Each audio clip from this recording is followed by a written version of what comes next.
Texas Lutheran University.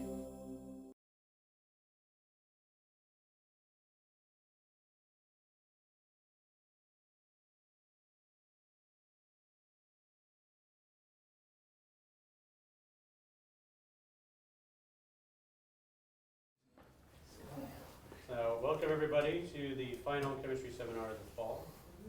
Today we have our great pleasure to welcome Dr. Eric Ansyln from University of Texas, Austin, distinguished professor up there, and did his postdoc up at Columbia University under Ronald Breslow. So, Ronald Breslow is my academic grandfather because Breslow taught my research advisor, so I claim him as my granddad.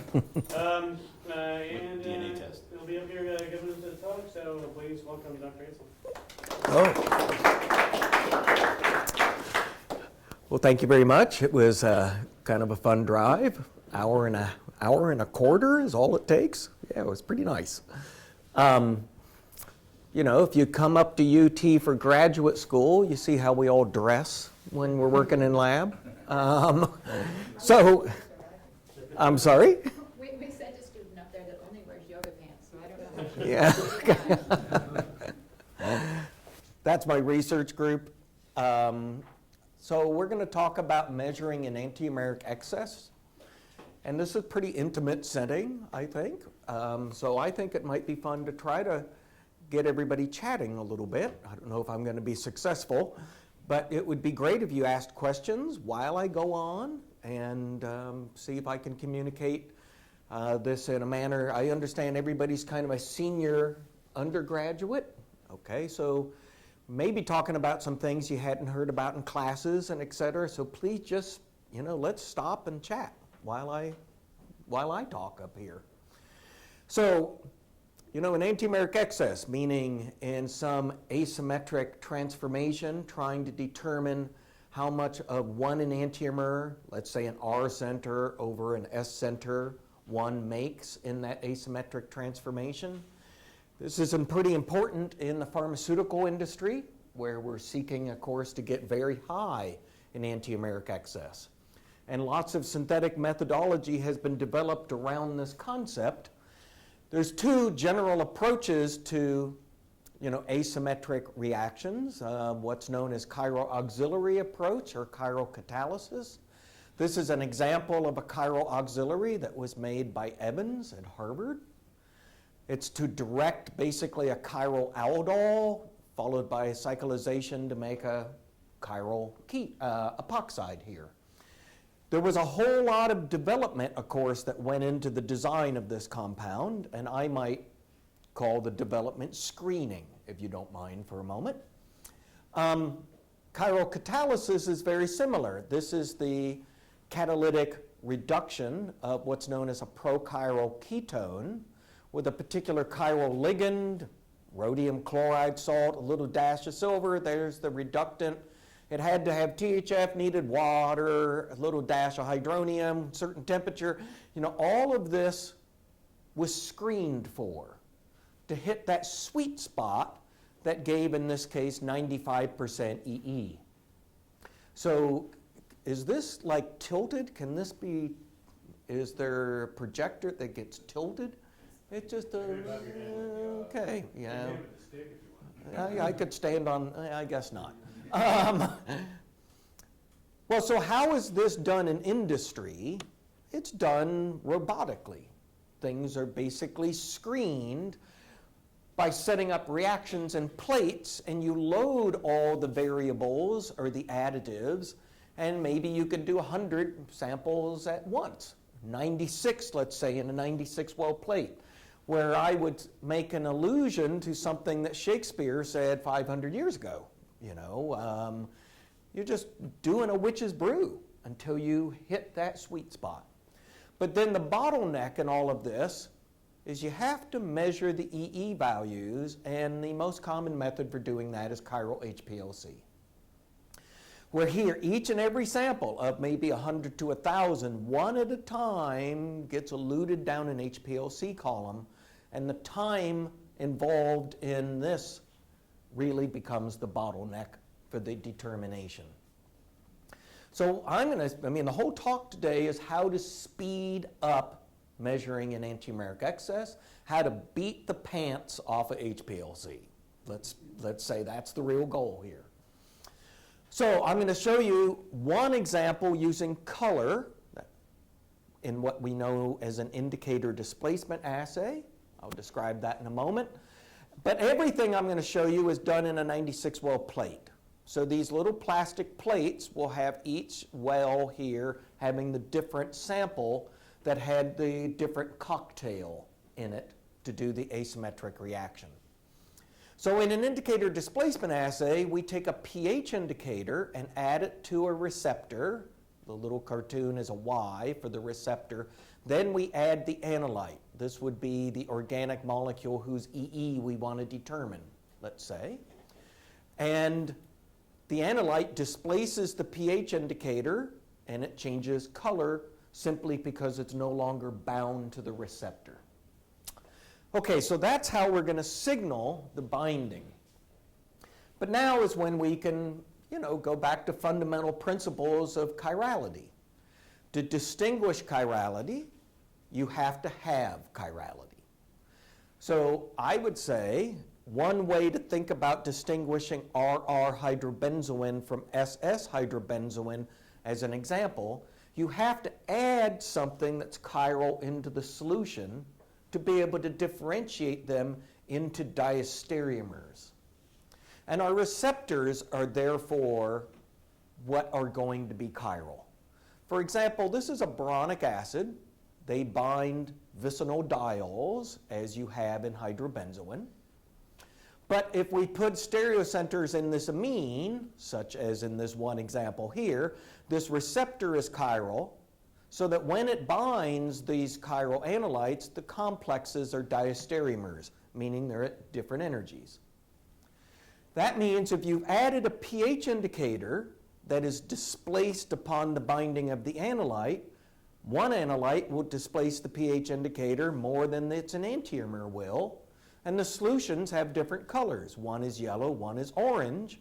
You could see the color with your eye of which enantiomer you have. Then this becomes the analytical data here. This is the displacement isotherms. We're titrating in the enantiomers of the hydrobenzoin, and we're following absorbance, meaning we're monitoring color. And you could see right about here, it's a pretty decent color change between the two enantiomers.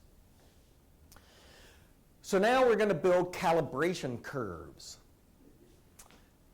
In other words, along the the x-axis here, we're going to vary the enantiomeric excess of the hydrobenzoin from pure RR to racemic, 50-50 mixture of enantiomers, to pure SS. And the y-axis here is color again. So you can see color changes as you change the enantiomeric composition. Whoops, I hit a button. Okay, I didn't want to hit a button. I could fix that. Change the enantiomeric composition of the, of the x-axis, and the color changes. But note we have 5 of these levels here at 5 different concentrations, because the concentration of the hydrobenzoin also affects the color as well as its enantiomeric excess. So these calibration curves give an enantiomeric excess and concentration, but if I use a host, note this host is achiral. And I've already mentioned you need chirality to detect chirality.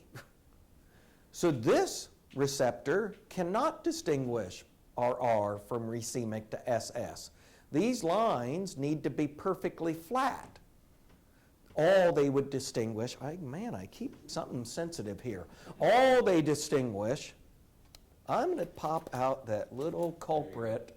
Okay. All these lines can distinguish as concentration. Now you might note the lines are a little slanted. That's because as we're loading the plate, solvent is evaporating. It actually has nothing to do with anything except a systematic error in the loading of the 96 well plates.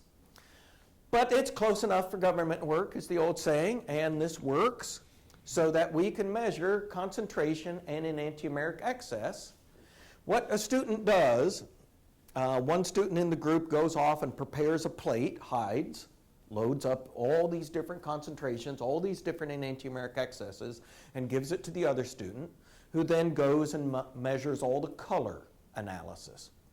And the color analysis, using something I'm not giving you a whole lot of introduction to, what's known as an artificial neural network. This is a statistical protocol to analyze all the spectra that then predict the EE values and the concentrations. And what that ends up bottling down to is we get about only, a 4% error in concentration. It's actually really accurate. Our error in EE is 5%, let's say. Now, if you're familiar with Chiro HPLC, you usually say it's 0.5% error, it's 1% error. You got a reaction that gives you 88% EE, plus or minus 1, maybe. So we're 88% EE plus or minus 5. Okay, so I'm not as good as HPLC. I will be eventually, you'll see as we go on. But it was 100 values in 10 minutes. And most HPLC runs take 10 to 20 minutes for one. So we're already essentially 100 times faster than HPLC, albeit not as accurate. Well, we ran a few reactions. I'm not a methodology chemist. I'm a supramolecular chemist, or as you'll see, physical-organic, because we're going to have to do some physical-organic later in the talk. There I do a catalytic dihydroxylation of stilbene to make the hydrobenzoins. In the literature, it was reported at 97 using HPLC. Using color, we measured 96. This one was 87. Using color, we measured 86. That's just sheer luck, because really the assay has a 5% error. Well, I was asked to develop these methods by a pharmaceutical firm, Merck, in Rahway, New Jersey. And I was asked to do this probably 12 years ago. That data, everything I showed you is probably about 10 years old. But you sit back and reflect on what I've just shown you. Well, you need to find a pH indicator that can be displaced. You need a receptor that is chiral. I used an artificial neural network, and it wasn't as accurate as HPLC. Okay, so it's a little bit historical, but we should be able to do better than this. So the whole rest of the talk discusses a circular dichroism. So let me tell you a little bit about not using color as you traditionally think about it with absorbance spectroscopy or UV-Vis spectroscopy. Instead, we're going to use color, but within the context of a form of spectroscopy known as circular dichroism. In circular dichroism, you pass left and right circularly polarized light through the same sample. It alternates left, right, circularly polarized light, instead of a perfect equal combination of the two, which is what happens in normal UV-Vis spectroscopy. And then you measure the difference in absorbance of the left versus the right circularly polarized light.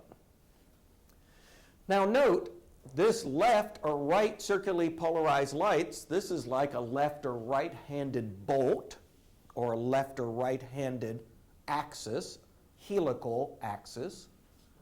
And that's chiral. So the light you're using is actually the chirality that is being used to probe the chirality that's in the solution. So I started out by saying the only way to detect chirality is you have to have chirality. In this case, it's the light that is chiral that does the differentiation of the enantiomers that are within the solution that you're analyzing. So now I don't need a chiral host anymore. That's the big breakthrough here. So we have 4 assays that are now used by various chemists around the country that we developed. They're being used in industry. One is for amines, one's for carboxylic acids, chiral alcohols and chiral aldehydes and ketones. I'm not going to go through this individual chemistry right at the moment. I'm just going to let you know there's 4 methods that I think are now really pretty robust and really quite useful. I'm going to go through the amine, the carboxylic acid, and the alcohol with specific examples. I'm actually not even going to touch on the aldehydes and ketones today. But let's just set the stage, give you the first example of how could you measure chirality in just a simple primary amine using circular dichroism. Here's what we came up with. We had this particular aldehyde. This is sold by Sigma Aldrich. And you know, you learned when you took organic, if you take aldehydes and add amines, they condense to make imines or Schiff bases. Well, this is a very particular Schiff base because it's formed in the proximity to a pyridine. That hydroxyl is critical. It's there to act as an intramolecular general acid catalyst. It just makes the reaction occur in under 10 seconds. So it's fast. You take this and you note it probably looks maybe reminiscent to a metal ligand. And indeed, we allow it to then stir after 10 seconds with iron 2 to make a bunch of octahedral inorganic coordination complexes. So, you know, there's 3 of these ligands around every iron 2. And I'm going to have to discuss the stereochemistry there, as I'll show you in a second. But now think about this. This is iron 2. You know, preferential oxidation state, you might say, of iron is iron 3. So with UV-vis spectroscopy, these are big, beautiful, burgundy-colored complexes because within the visible light region, there is a metal to ligand charge transfer. It goes from iron 2 to iron 3, transferring an electron out into the ligand. And it gives you this gorgeous burgundy color. But that means in circular dichroism, we can follow those same wavelengths, except now differentiate the chirality using those burgundy colors. So, how many isomers? Well, there's a bunch of isomers. I'm not sure it matters so much. But it's an octahedral complex, so has everybody had inorganic chemistry here? Everybody's had organic. Yeah, maybe. Just to let you know, when you've got an octahedral complex with 3 bidentate ligands, you can have facial or meridial, lambda or delta, and all my amines can all be R, they could all be SS and R. You know, when you work this all out, it's a pretty complicated solution, but it doesn't matter at all. You mix everything together, it all comes to equilibrium, you get a single UV-vis or circular dichroism spectra, and that reports the chirality of the original amine. Remember, to go all the way back, we're trying to figure out the chirality of what's on this nitrogen, meaning that R group there is what this is all about. We get these circular dichroism spectra for different amines. It's a list of amines here. This with codes, it doesn't matter. But this, what's known as a negative Cotton effect, a dip below 0 CD, is the equal and opposite to that positive Cotton effect. That means these 2 spectra are the same compound, but they're enantiomers. These 2 spectra here, the green and that kind of light blue, are the same amine, but enantiomers, etc. So now, enantiomeric excess along the x-axis versus the circular dichroism signal intensity gives you calibration curves. So once again, we can use these to measure the EE values of unknowns. A student goes off, makes up all the unknowns, gives it back to the other student, who measures the 96 circular dichroism signals, go over to the calibration curves and drop down and get you EE value. So again, we have about a 5% error, but now this is 96 values in 2 hours. If you remember when I did color, it was 10 minutes. Circular dichroism is taking us 2 hours, and I will explain towards the very end of today why it's 2 hours and not 10 minutes. But still, it's beaten the dickens at HPLC still. Okay, that's what we set out to do. I still haven't got that error where I'd like it to be, but we will. What about carboxylic acids? very simple assay. We simply take the carboxylic acid that's chiral by virtue of a stereocenter here and dock it onto this metal ligand that has kind of these propellers. These are quinolines. I'm going to liken them to propellers here a little bit, because the propellers can either be right-handed in a twist or they can be left-handed in a twist. So these two pictures of that ligand are rapidly interconverting. You basically have a racemic set of these two conformers around the copper until you add a chiral bias.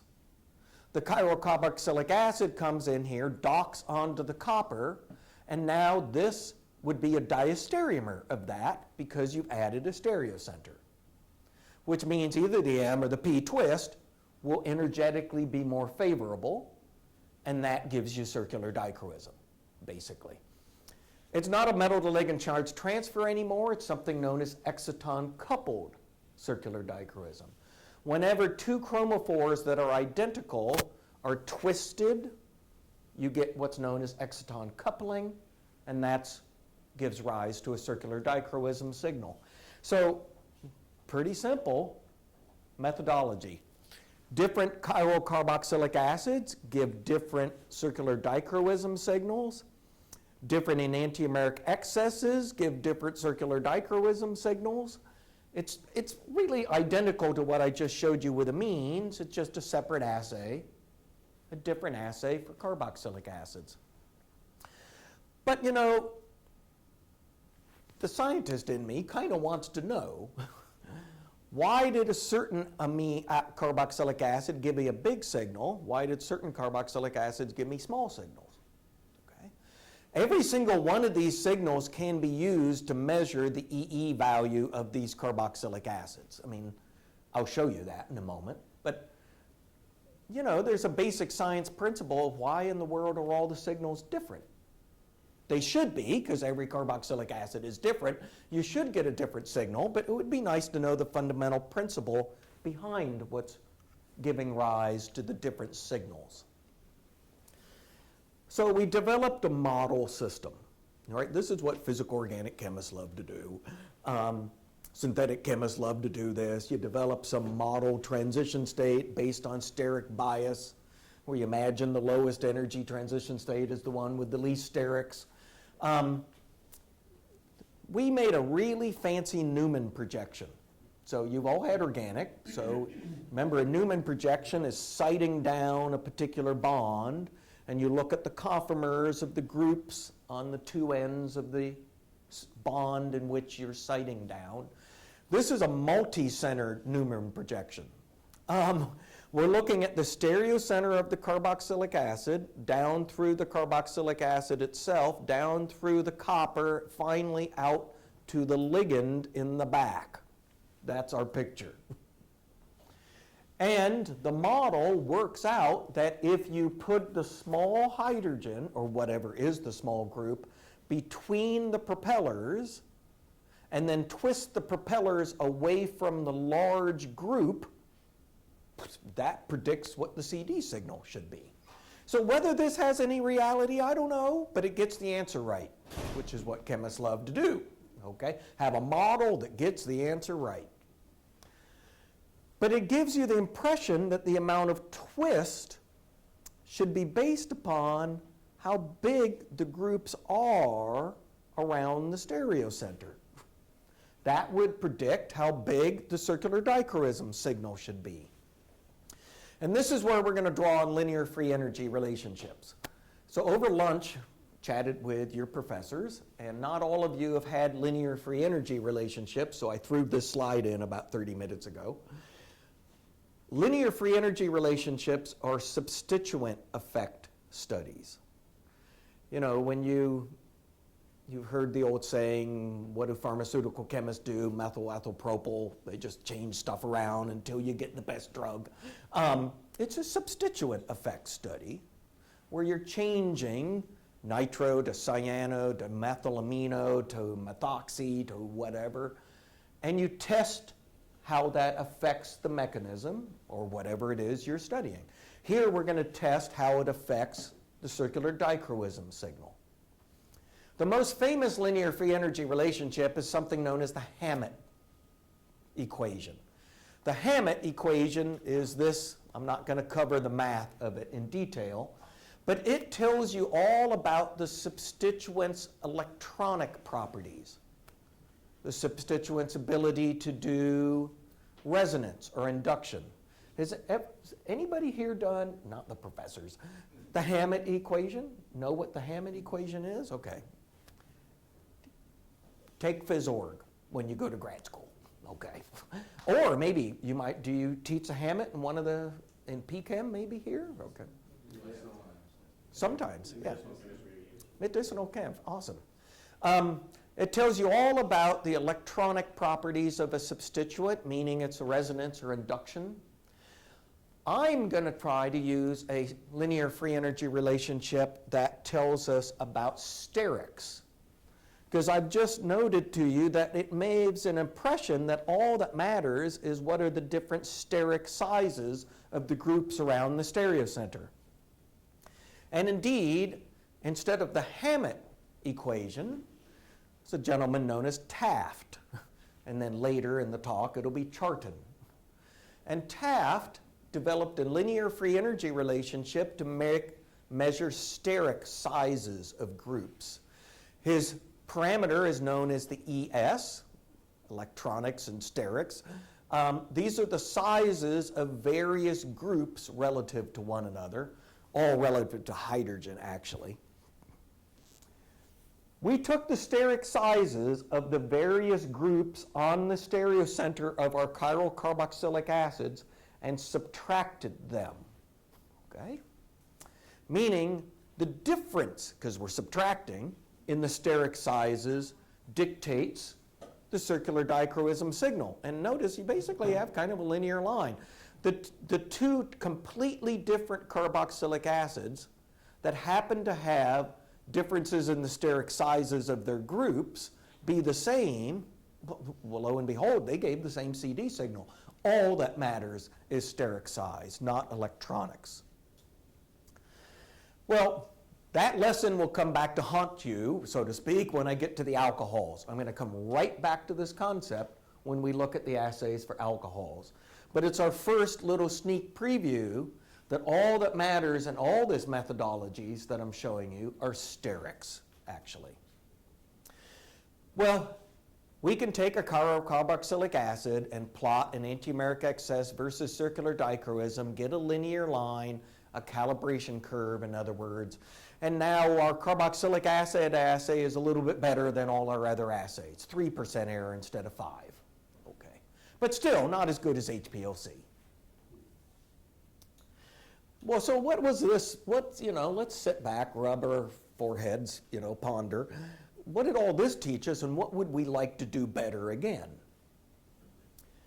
Well, we can use metal ligand charge transfers or exciton coupling for the circular dichroism. There's some points here I haven't discussed, actually. The wavelengths are out where the catalysts for the reactions that we're going to analyze do not absorb, so we have no background interference. Sterics seem to be the dominating factor. That I have accentuated with you. But it would be really great to do some real high throughput screening. And now I need collaborators. Okay? I have several around the world, even though I'm only going to show you one today. I'd like to improve that error. In fact, I'd like to be better than HPLC. And certainly, let's go faster than 2 hours for that plate. Let's get back down to 10 minutes. So I'm going to show you how to accomplish all of that using the assay for alcohols. So let me introduce you to how the alcohol assay works. Do you have any questions? Am I going too fast? No, what? That just looks like me. He looks like you? I can already tell you, you're more outgoing than he was. Okay, just by the fact you even mentioned it. Okay. He's now a professor at Fujian Institute for the Study of Structure and Matter and is doing awesome. He was a wonderful guy, but he was very quiet. Okay. So let's talk about how in the world would you recognize an alcohol. An alcohol is a pretty simple functional group, an O and an H. You can't do much hydrogen bonding. An alcohol is kind of a poor nucleophile. It's hard to grab and bind an alcohol, what I'm implying. So we latched on to a nucleophilic addition that's thermodynamically unstable, because an alcohol is a lousy nucleophile. It's the addition to an iminium salt to make a kind of an odd, rare functional group known as a hemiaminal ether. And hemiaminal ethers are thermodynamically unstable. They basically revert to the imine. So we played a little trick. We incorporated the iminium into kind of a latent metal ligand, you might say. So note that if you do nucleophilic addition to this carbon, you make the hemiaminal ether, here it is, but that generates at the same time a tripodal ligand for a metal. Such that if a metal happens to be in your solution, it will trap and catch the ligand. And that is a thermodynamic sink now. So by having these species where they're high in energy, but you add your alcohol, you trigger the nucleophilic addition, the metal binds, and now you sink down into a thermodynamic pit, and you've caught the alcohol this way. So, excuse me, that's the concept of how we're going to bind the alcohol. But these complexes, thinking back, that iminium salt that I just paid attention to comes from the condensation of 2-formylpyridine and dipicolylamine, the common name of this structure. These are commercially available by Sigma Aldrich. So you buy this, you buy the zinc, you buy this ligand. The only thing you don't buy is the chiral alcohol you want to analyze. Mix them together, and you get these complexes, as I just showed you.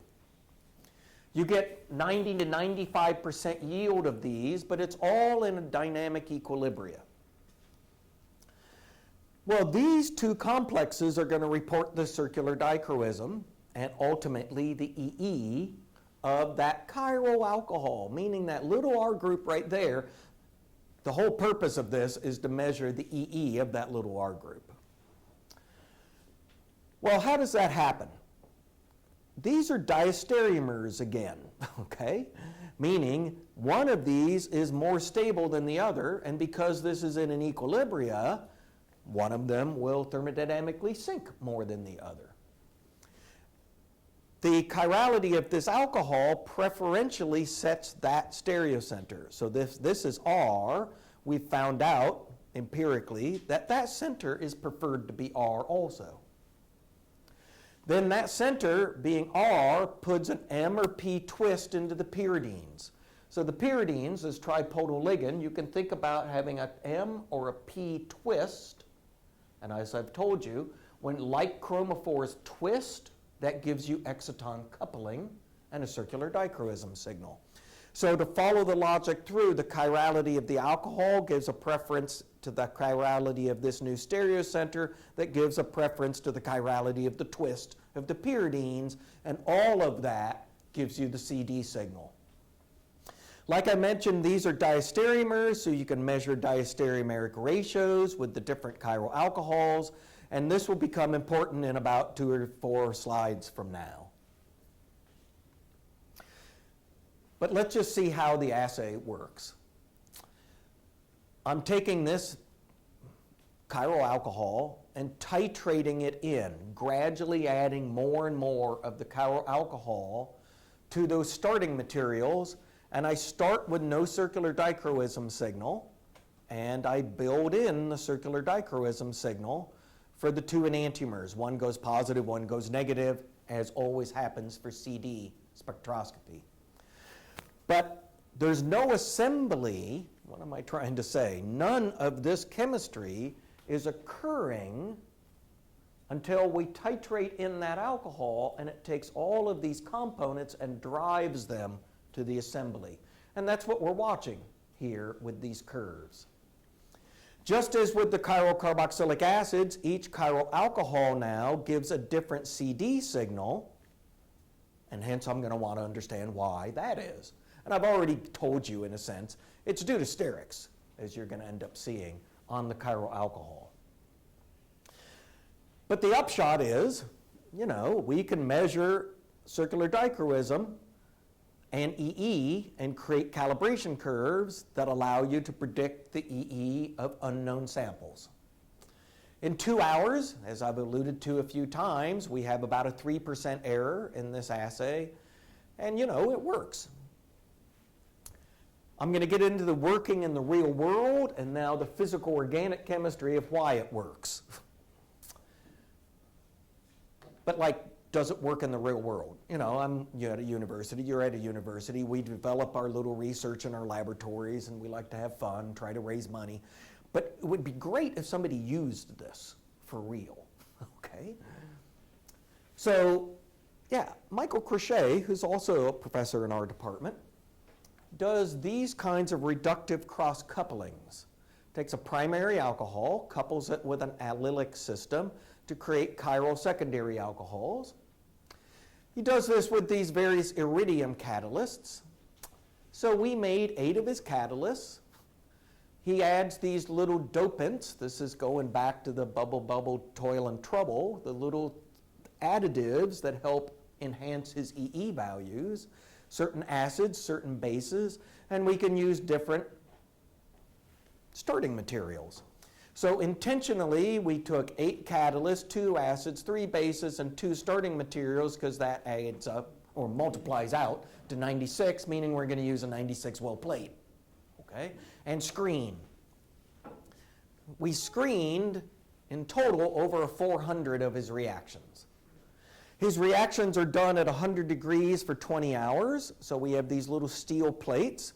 Every little glass vial here is the tiniest little flea bar. You set it over the stir plate, bury it in sand, seal it up, heat it, cool it down, shake the sand off, literally unscrew the Allen wrench bolts here, and rotovap down the plate.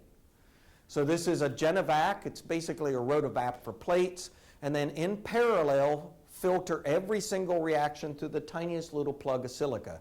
So we have this one big arm that's a 96 well plate pipette transfer system. And now take all 96 samples and analyze them. So here's a code, different catalysts, different starting materials, different components to the cocktails to code out my plate.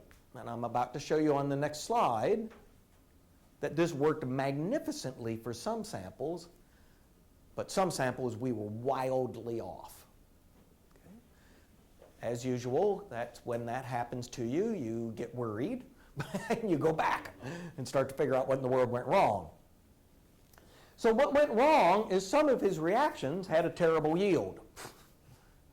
They might have had good EEs, but they had a terrible yield. And if the yield of the reaction isn't giving you enough alcohol, it's hard for me to measure the EE value of that alcohol. That's the bottom line. Okay, so I'm always telling my graduate students, particularly if they can do this without telling me, that's even better, to go be creative, be clever. So I love the student Hannah, who took her iPhone, slapped it to a cardboard box, taped on the UV vis lamp, and started taking photographs of her TLC plates, basically. So what we've done here is that is various concentrations of the starting material, that's various concentrations of the product. And we ratioed, well, she did, we is the wrong pronoun, she ratioed the intensities of these spots and built a calibration curve for the yield of the reaction that comes from photographing the TLC plate. And I'll give you all a heads up that hopefully in your careers, if you go out and become organic chemists, someday it's going to be free.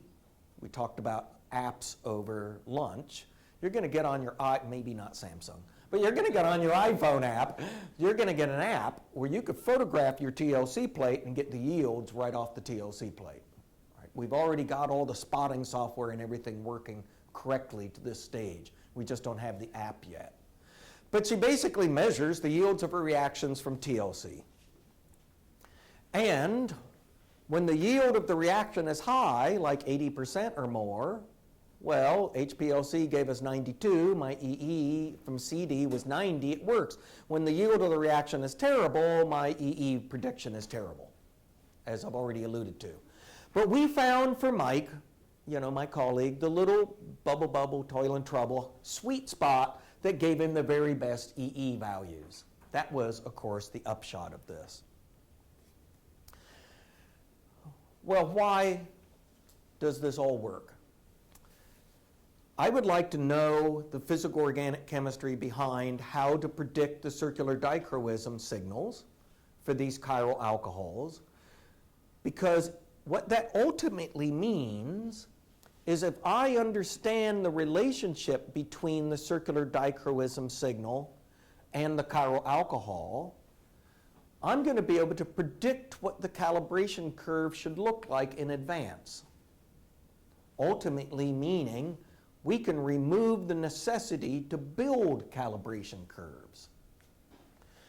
So I've already pointed out that sterics, as you're going to see, is the dominant factor.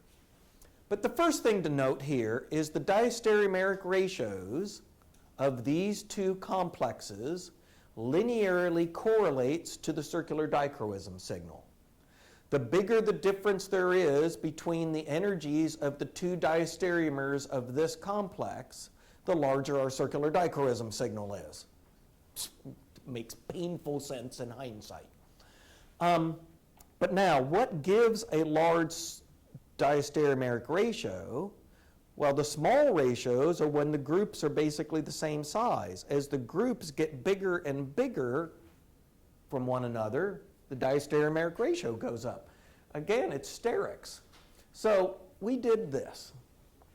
We took a bunch of commercially available alcohols and created a training set that measures, in essence, CD and relates it to steric size. So I've already indicated the Taft parameter when we looked at the carboxylic acids. Taft parameters are measurements of steric size. I'm actually using a different parameter here. It's called the Charton parameter. Charton is a chemist who came along after Taft and took Taft's parameters and adjusted them a little bit. Okay, just made them a little more accurate. So we take the Charton parameters and plot that as a linear free energy relationship, a log of the diastereomeric ratio, and yes, we get a linear line. And now, the log of the diastereomeric ratio, we derived an equation of how that log should relate to the actual circular dichroism signal. Okay, so what does all this really mean in hindsight? If I know the steric size, let's say I choose a new alcohol that's not part of this set, but I know the steric size. For example, the steric size difference turns out here. For some new unknown alcohol, I come across and I can predict what the log of the DR value would be. I plug that number into this plot, might be here, and I come over and I know what my circular dichroism signal is going to be without ever having done the experiment. That's awesome because now I can draw the calibration curve for the alcohols without having ever done the experiment. And of course, what we do is check to see if that works. Here's the calculated calibration curve overlaid with the experimental one. It's a little bit off here. This one's basically obviously right on the nose. We've done this for 5 or 6 alcohols now, and this works magnificently. The important point of this is when this assay ultimately gets used by Merck, Pfizer, Bristol-Myers Squibb, etc., they're not going to have a Charton parameter necessarily for every molecule they're synthesizing that's going out to be a drug. They're going to need a computational method. We now use what's known sterimol. It's a computational way of predicting sterics that you can apply to any molecule, and that will allow them to predict their calibration curve, and they don't ever have to enantiomerically enrich their sample to just build a calibration curve. So all we're really trying to do is make this increasingly user-friendly. let's get that error down, right? I've been complaining about a 5% error where HPLC is 1%. Let's do better.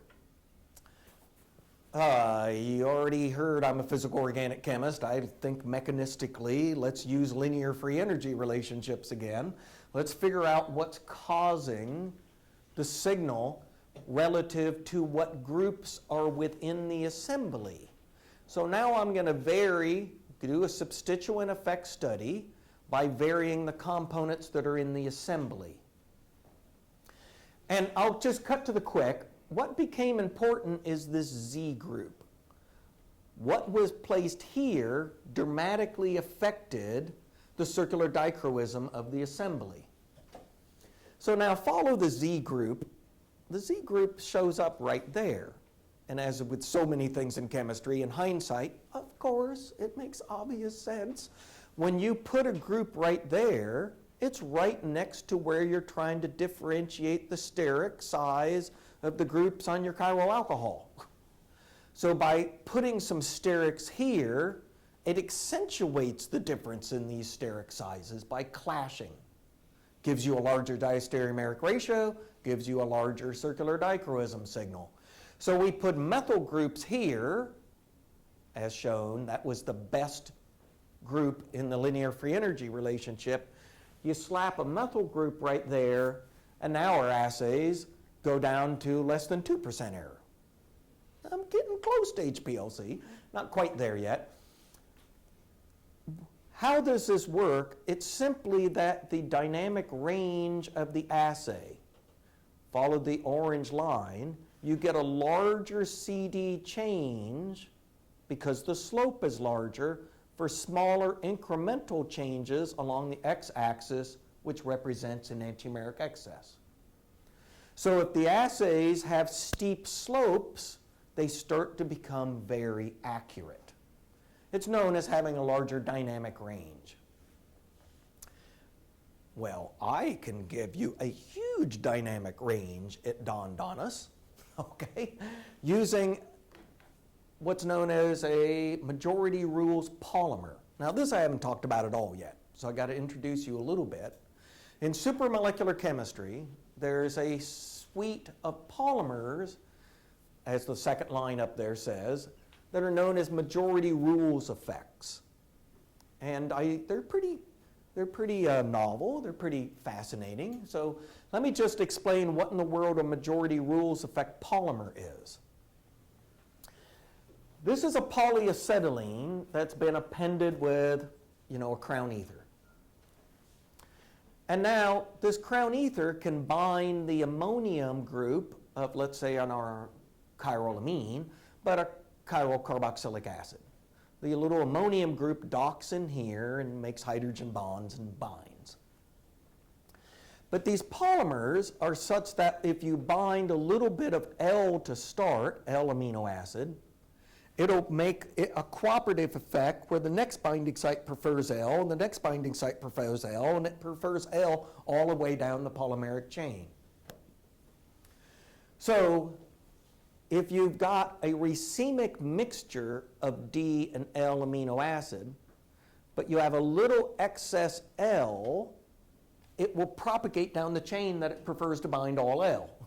You have a little excess D, you propagate down the chain so that it binds all D. So what it means is right around 0 in enantiomeric excess, right at racemic, the dynamic response to incrementally minuscule changes in EE is enormous. So a little teeny change in EE gives a huge change in CD. Okay, this had been known in the literature. This goes back to a gentleman known as Green, making these kinds of majority rules effect polymers. Majority rules mean it's a democracy. If, even though Hillary won the popular, I don't want to get into politics. But the point is, whoever gets the majority does win the whole case. But who cares about EE values around racemic? Who cares if you can measure an EE value of 2 incredibly accurately? You want to measure your EE values out here. You want to know 88, 99, 99 and a half really accurately. Well, Helen, brilliant lady, it's obvious what you do, but nobody had ever figured it out. You just take the opposite of an enantiomer, where here you measure its accuracy with HPLC. Go take the opposite enantiomer and say, oh, it's 99.7%, and add it to all your unknowns that are over here, and you'll dial them right into this range. So all it takes is one additional measurement. You got to measure the accuracy here really, really well, but then do some additions. And yeah, voila. Now we're beating HPLC for the first time. We have a larger dynamic range from 100 to 95, larger dynamic ranges with only a span of 5 EE units versus the 200 I've been showing you to this point, which means our error, look, some of the error is getting down, you know, beating, like I'm saying, beating chiral HPLC. All right. Why did it take 2 hours? Now I'm about to be done. I've told you before, when you used color, we could do this in 10 minutes. Circular dichroism took 2 hours. It's simply instrumentation now. There's no commercially available 96 well plate circular dichroism spectropolarimeters in the world. Nobody sells them. So we had to team up with somebody who could build them. So I'm going to use the amine assay that I've already shown you before, but now use our own special instrument. Before the instrument I'm about to show you, we had to use a robot that would go one. Imagine that the circular dichroism spectropolarimeter is right here, kind of like right here on the desk, and I got this robot over here, and the robot has to go back and forth. And it takes 2 hours for the robot to transfer 96 samples. Yeah, we got to get rid of the robot is the bottom line. So Bart Carr, good friend at New York University, you know, has a laser system. So this is pretty specialized, don't get me wrong. The only problem with his laser system that will measure circular dichroism, optical rotatory dispersion, circular and linear birefringence, the only problem he has is he didn't ever design it to measure a plate. Okay? His beam is horizontal, which means the plate's got to be held vertical. So we just use a couple of rubber bands and a piece of glass. You know, again, the same kind of solution as a cardboard box with your iPhone. It allows you to measure CD spectra. It allows you to measure calibration curves for EE. It allows us to do everything we've done to this point, and we get the exact same error we were getting before, but now the plate is read in 5 minutes. Okay. So the final solution here was to build this instrument in our labs. So this is only an hour and a half away. It's the only circular dichroism plate reader in the world, but is now being manufactured by a company in Oregon. So they will be commercially available. But so all we did was take his laser and make his laser go vertical, basically. So now you just set the plate in the instrument. So I think, you know, what I've tried to do here is show you, I hope, a very practical driven, but also very basic science exploration. There's a practical goal, measuring EE really rapidly and really accurately as a means of assisting asymmetric catalysis and the big pharma industry. But I hope, you know, we use supramolecular chemistry. We used, I hope you might think, as some clever designs of how to bind the chiral analytes.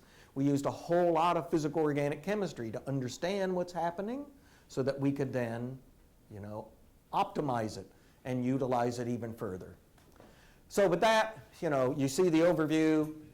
We would hope that someday you'll have this instrument, but you will barely ever use it. Okay? And most of the time, you'll be using a plate reader to measure EE values. That's our big goal. So with that, thanks for having me come visit.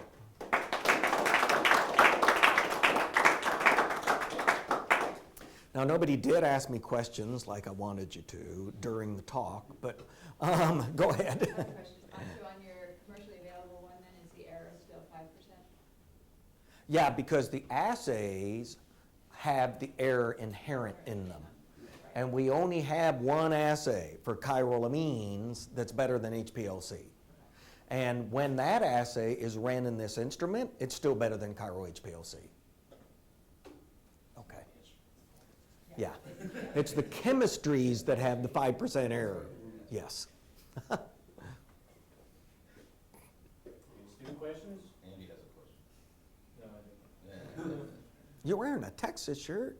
Well, sweatshirt. Good for you.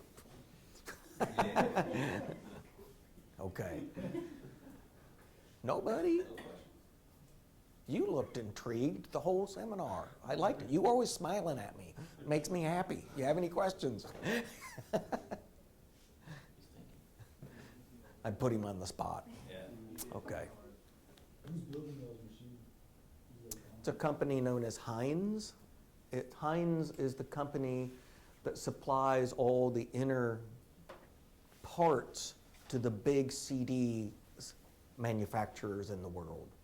So this will be the very first circular dichroism spectropolarimeter they've ever built themselves. They usually just supply the parts to all the other companies. You get into that project? No. I wish, but no. Yeah. I teamed up with them, they built it for us, so I was the guinea pig, and they're still improving it, but now they're going to start building them. I don't have a patent on it, so yeah. It's hard to get a patent on something just saying all you did was rotate it 90 degrees, you know. Okay.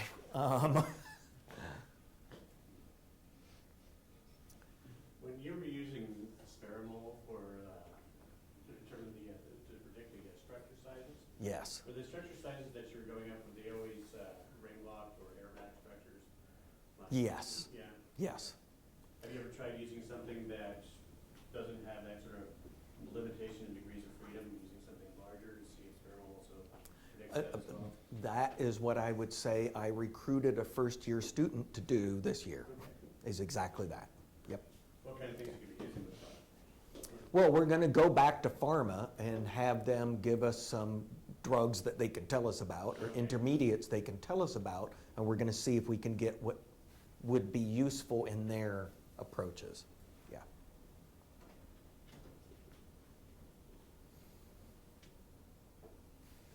All right, well, thanks, Dr. Ansyln. Okay, thank you all. For more information, please visit tlu.edu.